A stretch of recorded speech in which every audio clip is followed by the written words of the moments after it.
to Ask the AD. All right, he's a busy man. He's an important man. And he's a man who's kind enough to share some time with us. He's the athletic director at Georgia Tech, Ryan Alpert. Joins Chuck and Chernoff on the Loud Security Systems Newsmaker line. Ryan, we appreciate the time. How are you? I'm great, guys. How are y'all doing? We're very good, and I know you're feeling good about Saturday, and I kind of talked about this yesterday and circled back to today. Homecoming, chance to get to 8-0, Heisman Trophy candidate, playing quarterback. Coach Key has done some great. There's a lot to celebrate on Saturday, so I'm hopeful that we're close to a sellout on Saturday. What's the crowd looking like for the noon start against Syracuse? Oh, yeah, we're limited tickets available, so make sure if you don't have tickets yet, go to ramblinrec.com and get them. But, yeah, no, I expect another over 50,000 person crowd nearing capacity, just like we were against Virginia Tech. So excited to continue to build that home field advantage that I know our players love and our fans coming back to celebrate homecoming. Matt just mentioned the idea that Haynes King is somebody who could find his way to New York if things continue as they're going. It used to be, Heisman campaign. It was like, oh, we're going to mail everybody a bobblehead or a car or something like that. It feels like that's not necessarily how you do things now. If that is that something you guys are trying to do, is give him more of a push than just what he does on the field? And if so, what does a modern version of a quote-unquote Heisman campaign look like? Yeah, we've got a great media team, as you guys know, and Mike Flynn and among many others, that we have a comprehensive plan built. I think, we got to continue to win games, put ourselves in position, not only for the CFP, but, yeah, as Haynes continues to progress through this season, he is, I think, in the last decade, one of the best college football players, leaders that has played the game, and certainly this year. And we will continue to push him and put him in position among many of our other players for the national awards that I think they deserve. But, yeah, we will have a great performance here Saturday, keep it going. And then, yeah, we've got some coordinated marketing efforts to ensure he gets the recognition and notoriety he deserves. How big of a deal would it be just to have him as one of the finalists in New York for Georgia Tech and the brand? Yeah, from a brand standpoint, it would be incredible. But I would say if Haynes was sitting here right here, we're not going there to be one of four. We want him holding up the Heisman Trophy and bringing that back home. It's no secret that given how many jobs are open, people are going to be throwing Brent Key's name around, regardless of whether he would have any interest. People are going to throw his name around as a guy who's having a lot of success, as somebody schools should talk to. Some places completely ignore it. Some places like Indiana try to really jump on it and say, let's just get a contract extension done and put it out there and totally put a fire extinguisher on this thing. Do you have a feel for how you want to handle it, or is it entirely up to Brent, who I think everybody knows is going to probably be a public, no-nonsense guy about anything anybody says on this subject?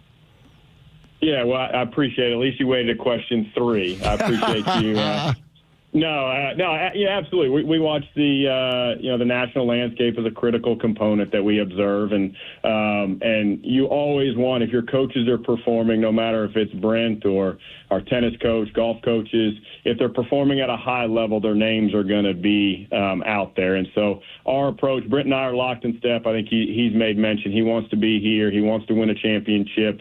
I want to win a championship. I want Brent holding up that CFP championship here at Georgia Tech. And so it takes resources, and not just for Brent, but as we continue to invest in him, our program, our players.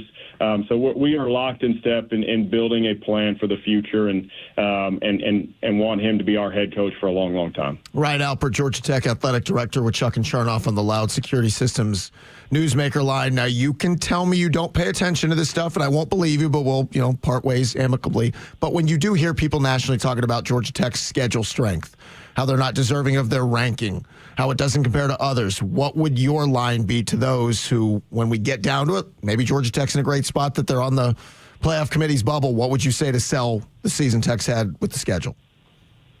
Yeah, I would start with saying we're 7-0, and every game that's in front of us gets us in position not only to be in the CFP, but to get a first-round bye. So we are in the driver's seat, and from a strength of schedule standpoint, we are one of 6 teams to beat another P4 out-of-conference opponent. We have 8 P4 games, obviously within our ACC schedule. We aggressively schedule a second P4 opponent in Colorado on the road. And then obviously we have our natural rival in Georgia on the schedule as well. So we've got 10 P4 opponents on our schedule. And, we're playing the teams that are in front of us. And I think putting a convincing brand of football out there. And I'd put line up any team across from us and we'll take them on. And I think the committee sees the type of program that we have and sees what we're doing week in and week out. There's a lot of news today involving sports and gambling. And so I'm just curious from your perspective, the NCAA has changed the rules here now where coaches, athletes can bet where it is legal on pro sports. I'm sure there's some people scratching their head about what made them feel like that was the way to go. But just for you, as somebody who has to deal with this threat of somebody trying to get a hook in somebody for inside info or even worse, when you see what's unfolding today on the national level with people who make a whole lot of money than even the best NIL kind of deal somebody could get, what goes through your mind? How do you do the best you can to deal with the world you're operating in?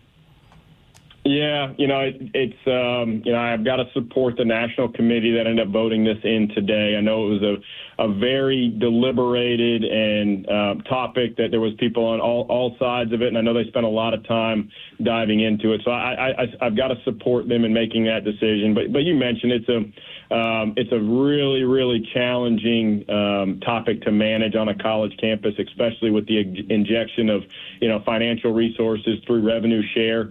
But it's also a really hard topic and to be able to manage, especially with gambling available on your phones and so many other mechanisms in which athletes or even just people in general, the population, have access to. And so for me, it starts with education, ensuring our athletes know what the rules are, ensuring that they don't cross those lines, between specifically, it used to be no gambling, but now what is that line between pro and college? And ensuring that we just provide the proper education, that they understand what is legal within the rules and what's illegal, and ensuring they have a safe network to be able to reach out to and ask questions to. Ryan, it's always a pleasure to pick your brain. We know you're busy. Thanks for the time. We'll do it again soon. Awesome. I appreciate the time, guys.